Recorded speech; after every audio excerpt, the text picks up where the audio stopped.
What's going on, America? This is Kevin in Kevin's Corner. And I try to make sense out of nonsense. But I just received some nonsense that was so nonsense, almost had to stop my car on the freeway and address this nonsense. And I mean, this is some serious nonsense. In fact, there is no nonsense that does not flow from this nonsense. Meaning that this is the source of all nonsense. That means this is coming straight off the nonsense tree. 100% pure, uncut nonsense. Okay? That's how nonsensical that this nonsense is. Brian Stelter had the nerve to do a little piece on how people are threatening him and Don Lemonhead concerning their racist baiting on CNN. And this old guy calls into a radio station and they played his clip, and this guy's talking about, well, this stuff didn't start until Trump ran, and CNN started this war by calling all of us racist. They don't even know us. It was an old timer. You can tell he's an older guy. He's like, they don't even know us. And he's like, if I ever see Don Lemon and Brian Stelter, I'll shoot him. Then, of course, he comes back in with the, he'll shoot us. See, first of all, I have never said that all Trump supporters are racist. And this whole argument starts off with the lie. And I'm thinking to myself, no, you didn't have to say it, little Brian Stelter. You implied it. What you do, buddy, is you do little interviews with other people. You bring them on to do your dirty work by setting them up with questions. Where do you think the hatred comes from Donald Trump's supporters? What do you think was the real driving force behind Donald Trump getting elected? What do you think resonated with his supporters? I mean, do you think race had anything to do with it? And then you got people on your show, Don, that's going to say, well, yes, it does. Absolutely. I mean, it's all driven by race and hatred. And you sit there, instead of pushing back, you sit there like, that's interesting. So what you're doing, little Brian Stelter, is you're implying it. You're inferring it. I don't have to say that a whole group of people are idiots. I could just assign idiot attributes to them. I could just say, you know what? Some people don't use the brain when they think, and I'm not saying all of them, but take, for example, that whole classroom over there. Yeah, the kids that, happen to, most of them fail their work. They fail their tests. A lot of them are idiots, but not all of them. Now, the bottom line is I'm trying to say the majority of those people are idiots, okay? When you bring people on your show, little Brian Stelter, and you start race baiting and setting up questions, throwing out leading questions that will guide them in to pushing a narrative, what do you think that is? You don't bring them on your show to talk about policies or to debate whether, say, immigration is right and wrong. It always seemed to take a turn right back to race. It could never just say, you know what, let's stick with the policies. Let's stick with why this makes sense. No, you don't want to do that. You know why? Because you don't have any sense when it comes down to saying why illegal immigration makes sense, why people really supported Donald Trump and voted for him against Hillary. It couldn't be just because Hillary was garbage. It couldn't be because her policies stunk.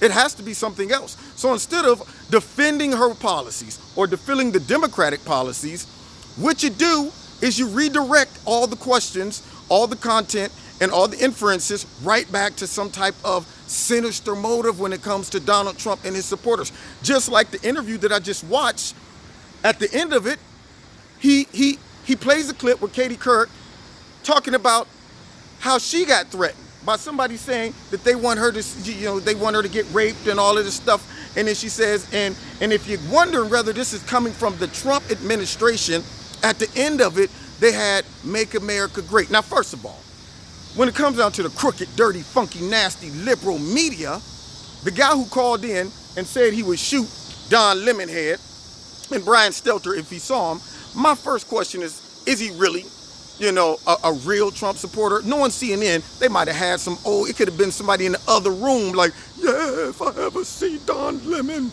and Brian Stelter, I'ma shoot him dead. Is that good? Is that good? Yeah? Wait, more? Yeah. I'm a racist, dirty, nasty Trump supporter, and I hate all black people and Mexicans. What else you want me to say? See, we can't trust you right now. We don't, everything, for all I know, you could be, hey, caller, I need you to call in, and make these statements so that we can further push the narrative that we're being attacked and hated by Trump supporters, and it's being driven by his divisiveness, not us. Not us, because all we do is report non-biased news. Yeah. And then you see Katie Couric, she talks about how somebody threatened to rape her, or said they hope she gets raped. They didn't threaten. Yeah, they hope she gets raped and so on and so forth. I'm like, who wrote that? Who wrote it? Did you go find them? Did you at least send somebody to him to ask him, what did you mean by that? Are you planning to rape her? Maybe we should look into some type of investigation upon this person because he's throwing out threats, even though it read not as a threat, but a wish. But nonetheless, it's funny how they get hypersensitive when they get hate mail or calls that talk about stuff like that. But then when you get the overwhelming amount of stuff being thrown out towards Sarah Huckabee, towards all of the women in the Trump administration, talking about what they want to do to them and how they should be killed and tortured and all of these things, they're not defending them. Now all of a sudden, it's like, well, they can't say that to us.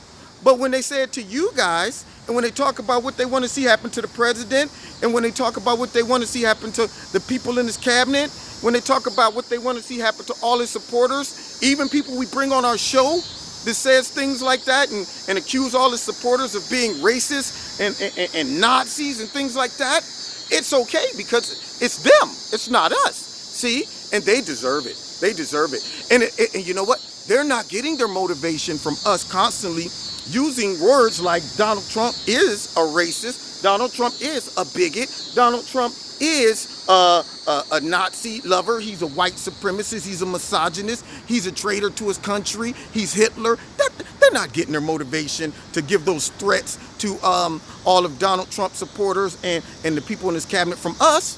No, it's just coming out of thin air. They're drawing their conclusions through osmosis, I guess, through what? I think it could be because they're watching your station, and your whole station does nothing but infer Donald Trump's this, he's that, he's horrible, he's a sexist, he's a racist, he's going to kill everybody, he hates everybody.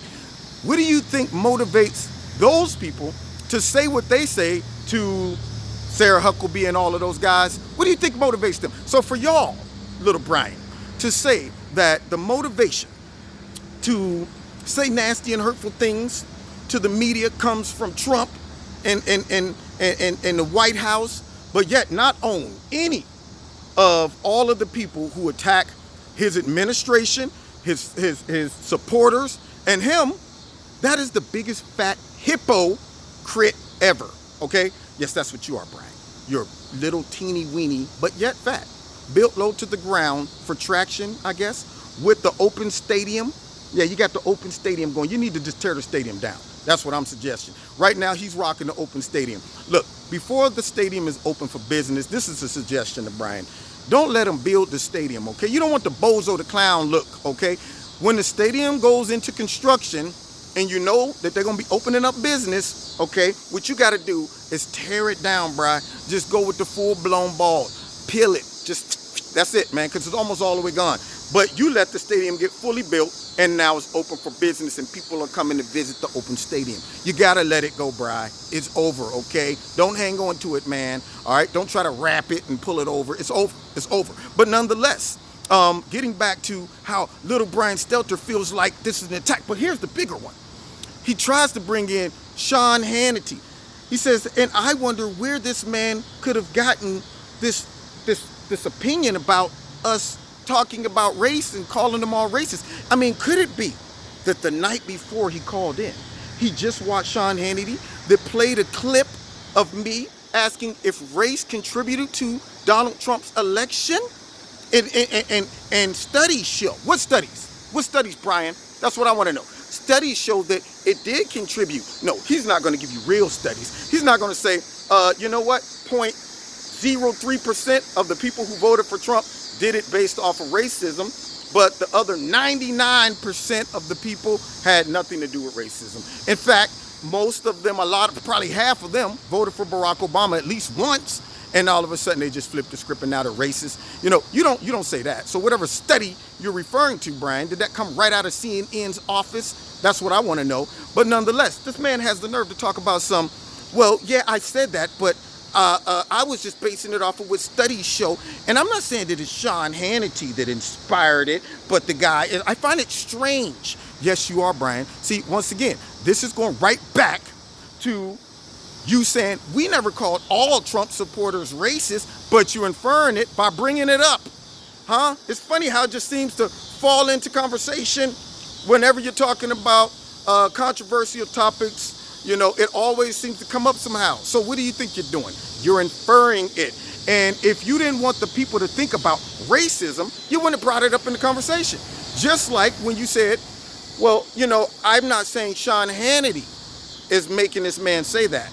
But I do find it strange that the night before, Sean Hannity was talking about how I brought up race as a factor for all of Trump. I'm going, so if you're not saying that Sean Hannity said it or had anything to do with it, then why did you even bring Sean Hannity's name up? What you're really doing subconsciously and subliminally is saying to everybody who's watching, it's because people watching Sean Hannity, listening to them over at Fox that all are racist and they're right wing, and they might as well be Nazis as well. People listening to them, they're drawing all of their feelings from that. It's not because they actually hear the words that are coming out of our mouth, okay? It's not because they're using their own eyes and ears and listening to what we say and seeing what we do. You know, it's not that. It's because we just turn on Sean Hannity and whatever he says, we absorb it like the lemmings that watch CNN and don't do any research and then run around talking about Donald Trump. Man, he a racist, man. Donald Trump, you know what he said about all the Mexican. Donald Trump, man, this cat mocked disabled, man. Donald Trump, yeah, no research, no going back watching the whole clip, none of that stuff. They watch your show and they just say, well, we're going to take whatever little Brian Stelter said, but not us. We say, you know what? Before I buy into it and jump on the bandwagon, let me go back and see the statement in context. Let me watch the whole clip, okay? And when we do that and we see you guys reporting it from a biased perspective, we draw our own conclusions that you guys are fake. We don't need Sean Hannity to tell us that. He simply reiterates what we already think. Just like when y'all say things like Trump's supporters, they're just believing whatever he says. No, we're not. You know what's happening? He's saying what we already believed. And when he says it, all we do is say, about time we got a politician who's saying what I've been thinking and what I've been feeling. So all he's doing is reiterating what I already know and what I already feel. He's not influencing me. He's just echoing what I feel. Same thing with watching fake news, little Brian Stelter. When we watch it, Trump don't have to come on and say it. Hannity don't have to come on and say it. My own eyes say it. My own ears tell me, hey, these cats are fake news. So for you to get on there and try to play the victim, and it's just really horrible because we feel like journalists are under attack. It's funny how only the fake news are the ones that's out there crying. I said in a video before, it ain't you unless it's you. You don't hear Fox running around saying, you know what, we're afraid for our life because everybody's saying we're fake news and we report biasly and they're not saying that. You know, you got to wonder why, okay?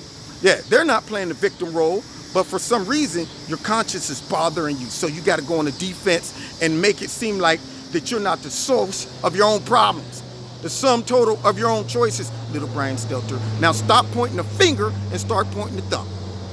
Now you've been listening to Kevin at Kevin's Corner. I told you, I couldn't wait to stop the car to get out and address this garbage. Do yourself a favor. Go on YouTube and type in Little Brian. Well, now they probably won't come up as Little Brian Stelter because YouTube, they would say that you can't use words like that. They hurt his feelings. So you have to use, you know, nice titles. But just type in Brian Stelter talks about supporter wanting to shoot him and Don Lemonhead. It'll probably come up and you'll see the crazy interview that makes it seem like he's really acting, reading off a script. The man, I mean, he's so fake and transparent, it's ridiculous. I don't want you to feel like I'm a victim, okay? I'm not saying it to get sympathy. Talking about the threat. I mean, we have great security here, and I'm not saying it to get sympathy. Why are you bringing it up at all? That's what I want to know. Man up, little Brian Stelter, if you can, all right? Yeah. Now, you've been listening to Kevin in Kevin's Corner. Little Brian Stelter, if you need me to grab you and give you a nookie, put you in a headlock and rub the top of your stadium, I will, and say, there, little guy. Kevy Webby's here to protect you from the big bad Trump supporters. That old guy, that old timer that called in and threatened to shoot you, Brian Stelter. You know what? You'll probably never see him in your life. And to be honest with you, he sounded like he was so old he probably couldn't shoot straight anyway. But nonetheless, Brian Stelter, it's time to do some self-reflection and really do some reporting on all of the Trump supporters and cabinet members that are being threatened. And I wonder where they're getting all of these angry feelings from. Could it be you guys? Now, according to these cicadas or whatever these things are that's making all the ruckus, it's probably time for me to wrap it up. Probably some CNN bugs up in the tree. They like to shut him up. He's messing up everything for us. Okay? He's revealing that we really are the fake news. Send out the CNN bugs. Anyway, God bless you. Find me on Facebook, Twitter, YouTube. If you're on YouTube and you're watching my videos, make sure you hit subscribe and the notification button, because if you don't, there's no telling if you'll get the notification. Who knows what YouTube. And also check me out on Wednesday nights at 7:30. And if you want to support Kevin and Kevin's Corner, there's links in the bottom. And we'll see you next time in Kevin's Corner. See you, little Brian Stelter. See you there, buddy. Okay? Yeah, it'll be okay.